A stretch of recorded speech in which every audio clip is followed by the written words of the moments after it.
Hello everybody, it's me Chris at Pro Am with our Friday chat. Something totally different today. Some people have asked me about in the past is procedure of going from amateur boxer to professional boxer. Now there's a lot of different things going on at the minute where we're seeing MMA fighters and people crossing over to become professional boxers.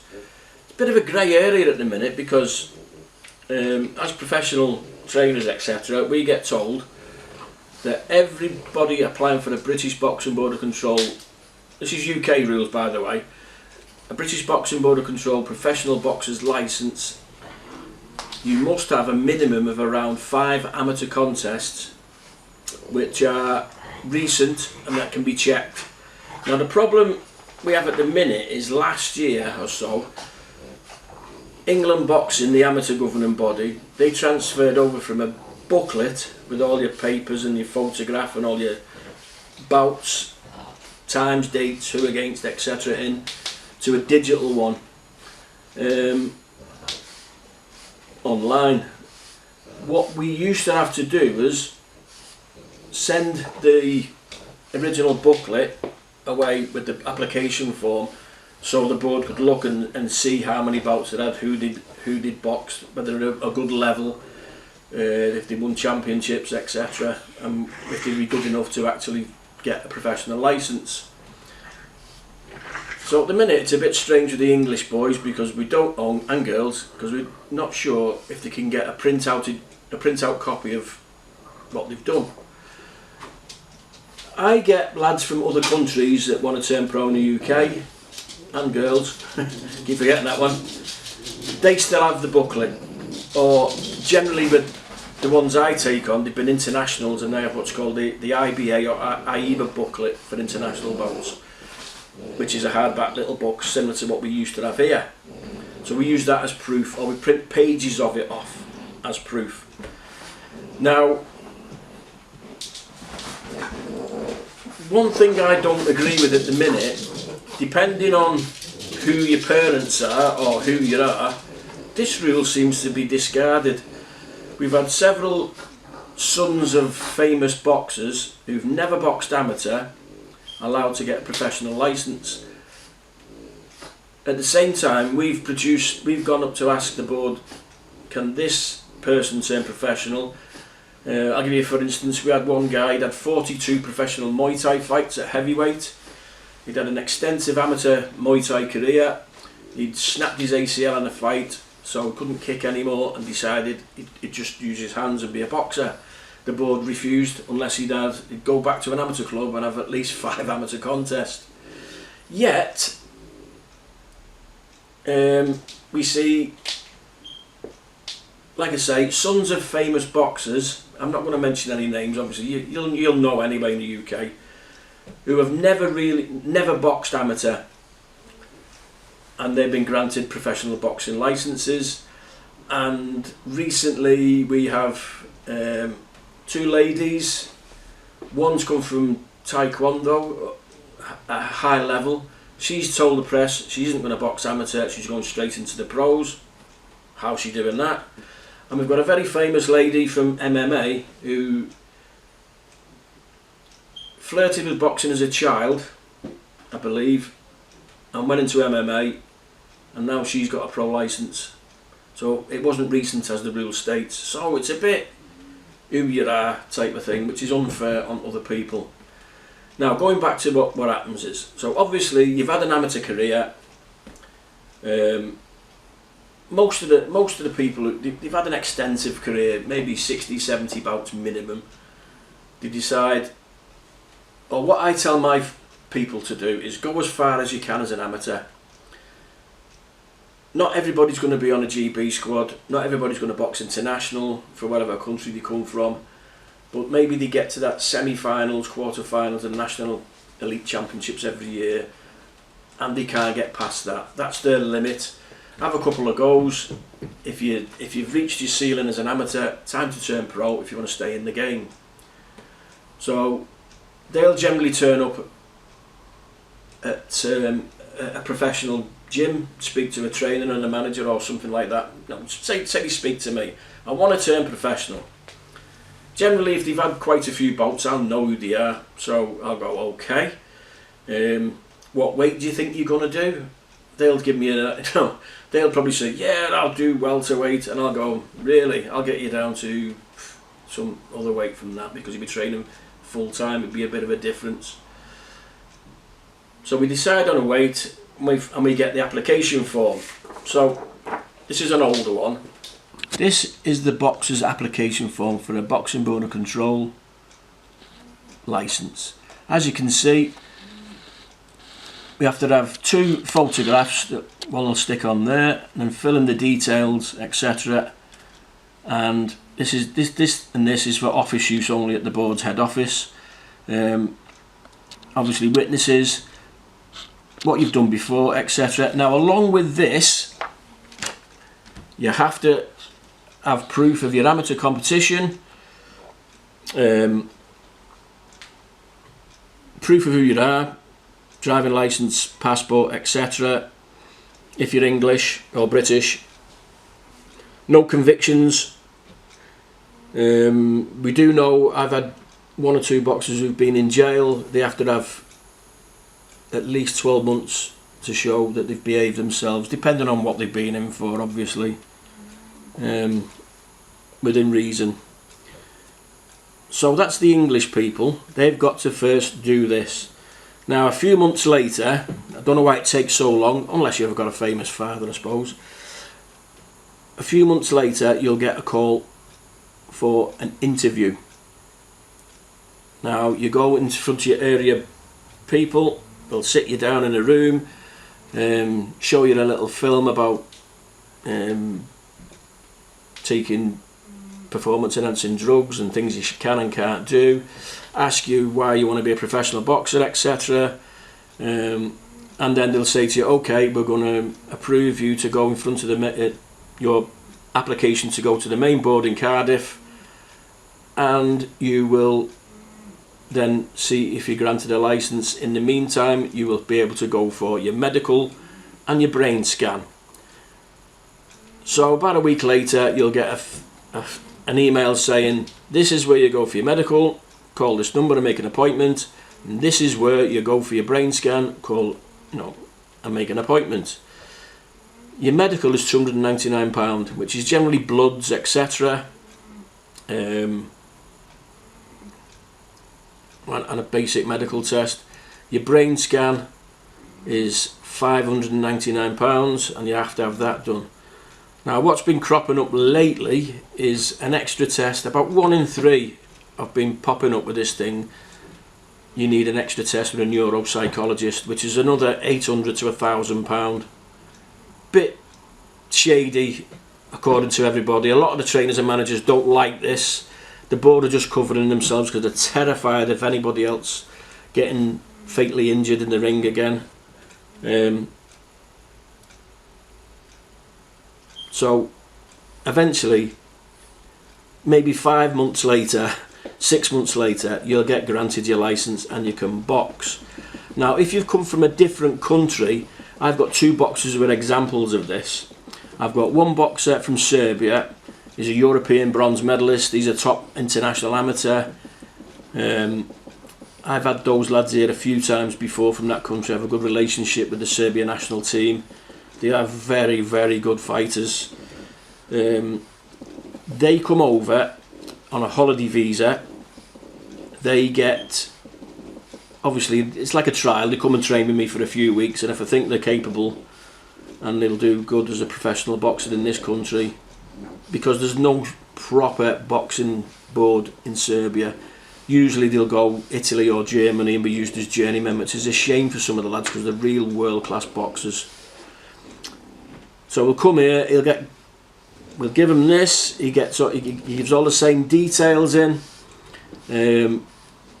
If the board accept him and he passes his medical, he's then got a British Boxing Board of Control licence, so then he can apply for a sportsman's visa, much the same as foreign footballers or rugby players do in the UK. So he's allowed to stay. He's not allowed to do any other job.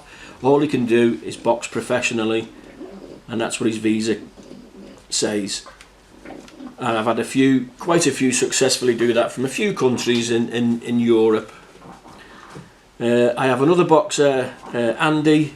He's on a different situation. He'd already boxed professional in his home country in Uganda. He's 5-0. He was a successful amateur and amateur international for Uganda. He came over here in a different way, we'll say. He's not an illegal immigrant or anything like that. He did everything above board. He applied to come here to work as a Commonwealth citizen. He came, he's got his right to stay, he's got his international passport, he's perfectly legal. Now, he needs everything, his right to stay certificate and everything on top of everything else to go with his application as a boxer.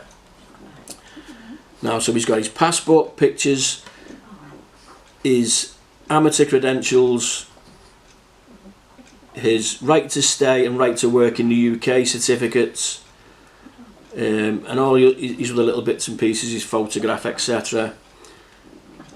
And on top of this, because he'd boxed already professional in a different country, he had to have a letter releasing him from their board of control, saying his record is accurate and true, and he's no longer a licence holder in that country as he's applied for a British Boxing Board licence. So he has to have that on top as well.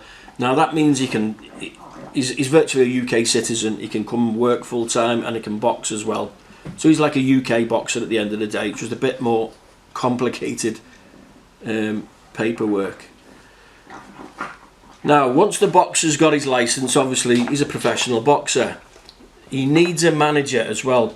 Now, when they put this in, the other piece of paperwork is this one, which is a manager and boxer's application and contract, or an agreement they call it, approved boxing manager and agreement, where it's between the boxer and the manager, and it's the duration, 1 to 3 years normally. They both sign it, and we have witnesses sign it, etc. And that's sort of a legal document. Now, one of these must go with the application. So they have a manager. Now, the manager has to be a Boxing Board of Control approved manager and licensed by the Board of Control. So not only do boxers have a license, managers have a license, and trainers have a license. Now, if you want to be a trainer or a second, or a manager or a promoter, you fill in this kind of form. Again, this is an older one. They're updated every so often. Similar details as a boxer. As you can see, name, address, blah, blah, blah, witness.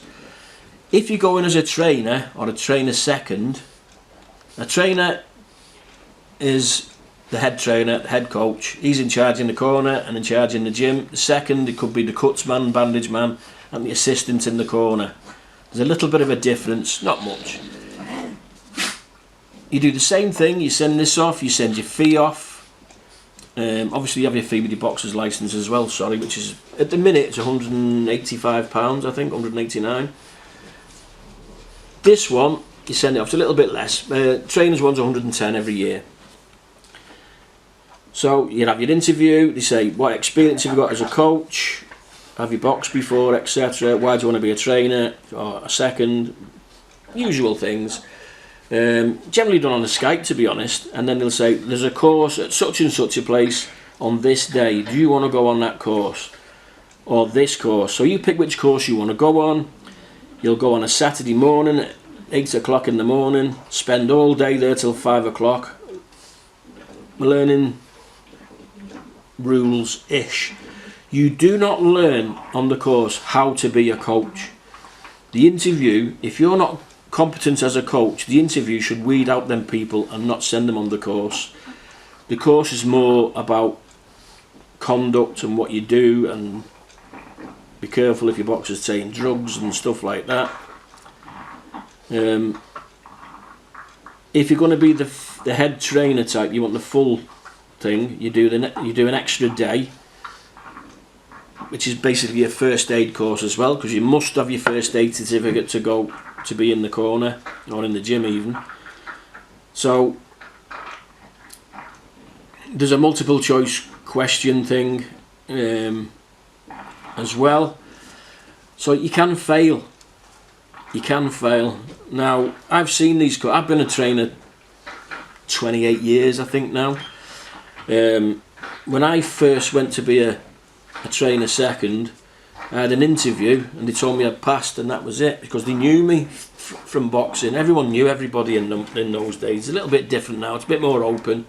They knew who I was, they knew I'd already been a successful amateur coach up to level 3. So they asked me a few simple questions. What 10 things can you take in the corner? What's a cruiserweight? You know, just simple little questions like that. You know, and I was passed. Now, a few years ago, they asked me to do a refresher course. So I had to go on one of these courses and observe the course and do a little bit as well. And it was a bit boring, but I can see. But there was a lot of people on that course who are some are new, some are very competent amateur coaches that had turned over. Some were ex-boxers putting their knowledge back into boxing. Some were just PTs who'd got college degrees in training and stuff, and I have no idea why they wanted to be there, but that's up to them, innit? So I don't think for the seconds course, I don't think you had to stay for the first aid at the end of it. That's the only difference, really. Makes no difference. You're still allowed in the corner. You're still allowed to work in the gym, you know, assisting the head trainer. So that's your trainer's license. If you want to be a manager, you've got to have held another license, be it boxers, trainers, seconds, timekeeper. Everybody has to be licensed to do a job. You have to have one of them for a minimum of 3 years, and then you do an online course to be a manager. And you've got 3 minutes to do a multiple choice questionnaire as well, which I'm not going to go into because I think it's a bit crappy, to be honest. Again, what the British Boxing Board of Control have brought in now, you have to be on a course for every licence, including to be a promoter. Now, to be a promoter, you have to have plenty of money behind you, obviously. Sponsorships, you've got to pay a bond of about £10,000, which covers, that'll be kept as long as you're a promoter. It's a good idea, really. That is to be sure that if you put a show on and it collapses, everybody there has got money to be paid out of that £10,000 bond, say. So that's the idea of that. But I believe they're doing a course on that now as well. So obviously you have to pay to go on all these courses, and they're not cheap. So we do have a lot of people saying, are they just making money? Are they just spinning things on? Because I've got an opinion on it, but it might get me in trouble if I tell you it. So this is the rules. A lot of it I agree with. You should be vetted, you should be checked, you should be competent to do the jobs that you're given or that you want to apply for, as in the boxer. It's no good. You've had 5 amateur contests, you've lost all 5, you've been stopped 3 times. It's no good turning professional if that's the way you are, is it? Likewise, if you just think, I'm a boxing fan, I'll be a trainer. It isn't going to happen, is it? You've got to have some sort of background and some sort of skill at doing that. A lot of people think they'll be a cuts man and a bandage man because they can't train them, and they'll apply for that licence just because they think it's a well-paid job and it's going to make them famous in boxing. It isn't. Trust me, I've got a lot of friends who are solely cuts men and stuff like that.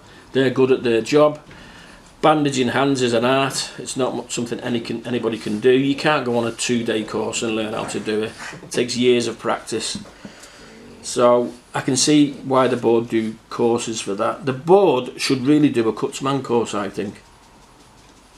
And also, I think for the coaching course or the trainer's course, if somebody hasn't got a coaching background or a boxing background, they should have to do an extra coaching side of it as well to learn how to be a trainer and a coach, to show them what they're doing in the gym.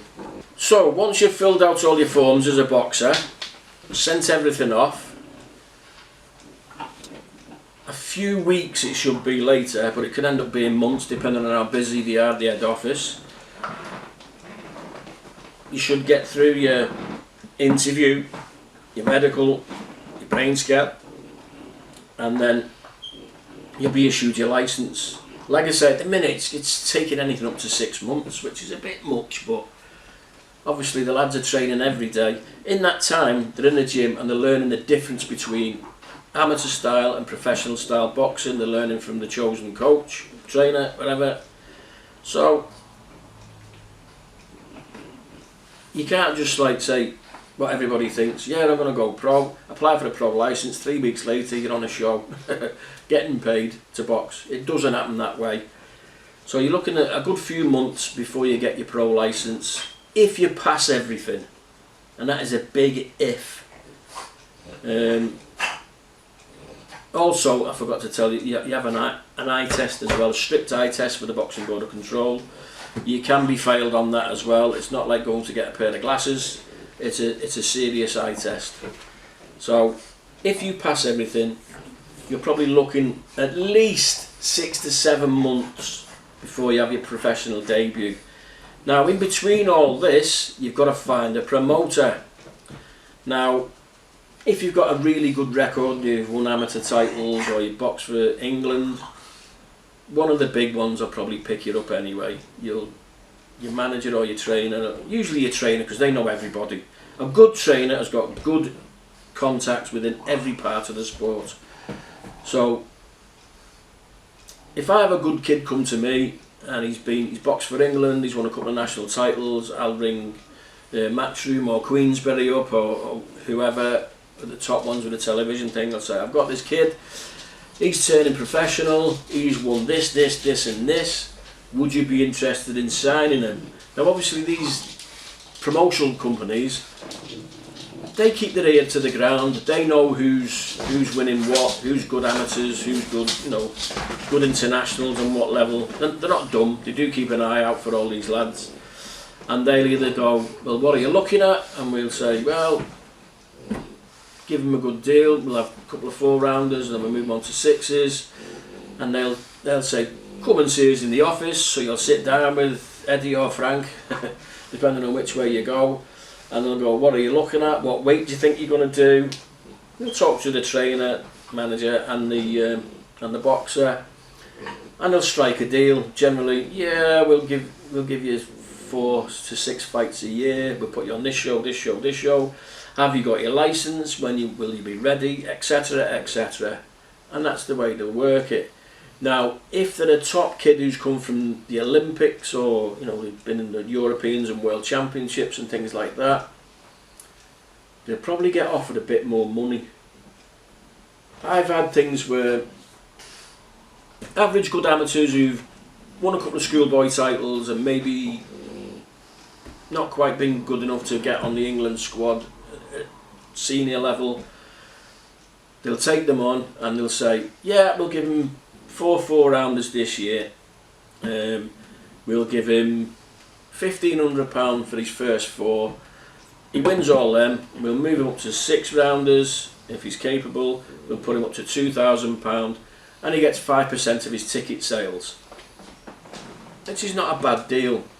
Now, somebody who's coming from a higher platform where they've been an England international, they've been in the Olympics and things like that, usually representatives of Queensberry or Matchroom, I'll be asking you, when you want to turn pro, who's going to train you? We can offer you this, we can offer you that. And they'll probably get a bigger deal where they'll go, well, you're a little bit older because you've been on the international scene on an Olympic cycle. We'll offer you immediately into 6-rounders, we'll fast track you. You'll be boxing at this level, so we'll give you £5,000 or £6,000 for your first 4, and then we'll move you on as you progress up the ladder. Then you've got another caveat in this: if you're a heavyweight or a cruiserweight or somewhere on the lines where you're the bigger, heavier lads, they're all sought after by the best promoters and the best big boys. As you can see with Moses Atauma and all these kind of prospects, they're on different money. They'll get a special deal from these people just to capture them. Queensberry did a very, very smart move. They signed Moses Atama when he was 18. As soon as he was old enough to turn professional. He was undefeated as an amateur. Now, as a big boy, as a heavyweight, it's not that easy to get them matched regular, so he's not going to have as many amateur fights, and they'll get bumped up the level really quick. Now, Moses, I think after a couple of years, he was European level. He was European junior gold medalist, and then the next year he was entered into the World Youths or Juniors, and he was the gold medalist again. England boxing would have been all over him and thinking he's going to win the gold medal in the next Olympics once he's, you know. So they were probably looking to keep him till he was about 22 and in the next Olympics. Now, if he'd have gone that far and he'd have won the gold medal or a medal in the Olympics, Queensberry would have had to pay a lot of money to get his signature or Matchroom. Whereas Queensberry been shrewd here. As soon as he's 18, they've offered him big money, not quite as much because he's not an Olympian, but big money to turn pro young and nurture his career that way. So they probably got him a bit cheaper, but he's learning the program rather than learning the senior amateur international side of it, which is just as good. So the heavyweights or the big boys, they get a different deal altogether than everybody else. If you're a good heavyweight, well, to be honest, as you've seen, some of the heavyweights we have, they aren't that good, but they get well paid because they're big lumps, and Joe Public likes to see big fellas taking each other's heads off. My point of view, the smaller weights, middleweight, welterweight, even flyweights, they're more skillful, they're more fast, they're faster, they're more committed to a fight, and they're better to watch as a boxing purist.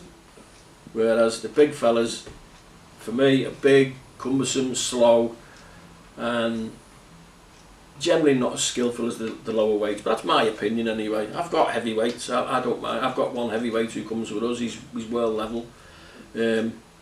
He's skillful, he's a little bit different, but he's not like the middleweights and the welterweights we've got in the gym. Just put it that way. They have to try that bit harder to earn that bit more money like they do. So there you have it. If you want to turn professional in the UK, these are all the hoops you've got to jump through.